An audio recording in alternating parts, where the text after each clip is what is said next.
উত্তৰ পূৰ্বাঞ্চলৰ প্ৰথমগৰাকী ফুটবলাৰ অলিম্পিয়ান ডক্টৰ টিৱাৰ গ্ৰাম্য ক্ৰীড়াংগনত আজিৰ পৰা অসম ক্ৰিকেট সন্থাৰ অষ্টম সংস্কৰণৰ Assam premier club league championship আৰম্ভ হৈছে।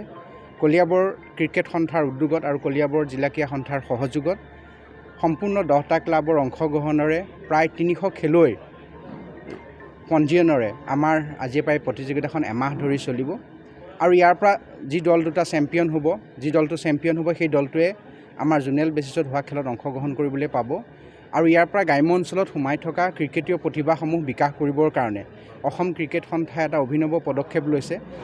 এই ক্লাবসমূহক চেম্পিয়ন হোৱা ক্লাবসমূহক 1.5 লাখ 1 লাখ টকালৈকে প্ৰাইজ মানি আগবঢ়াব আৰু তেওঁলোকে অনাগত দিনত ক্ৰিকেটৰ বিকাশৰ কাৰণে অনুশীলন, ক্ৰিকেটৰ সামগ্ৰী এইসমূহ ক্ৰয় কৰিব পাৰিব আৰু আমি আশা কৰিম অনাগত দিনত যাতে আমি কলিয়াবৰৰ পৰা ৰাষ্ট্ৰীয় আৰু ৰাজ্যিক পৰ্যায়ৰ খেলুৱৈ সৃষ্টি কৰিব পাৰোঁ।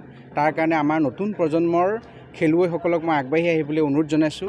আমি আৰু অনাগত দিনত কলিয়াবৰ ক্ৰিকেটক আগবঢ়াই লৈ যাবলৈ এটা সুকীয়া ক্ৰিকেট ষ্টেডিয়ামৰ চিন্তা আৰু পৰিকল্পনা কৰা হৈছে, য'ত কোনো ধৰণৰ অসুবিধা নোহোৱাকৈ অকল ক্ৰিকেটৰ চৰ্চা হ'ব, সেই কথাখিনি চিন্তা কৰা হৈছে। লগতে যোৱা বৰ্ষৰ পৰা আমি মহিলা ক্ৰিকেটতো অংশগ্ৰহণ কৰিছোঁ।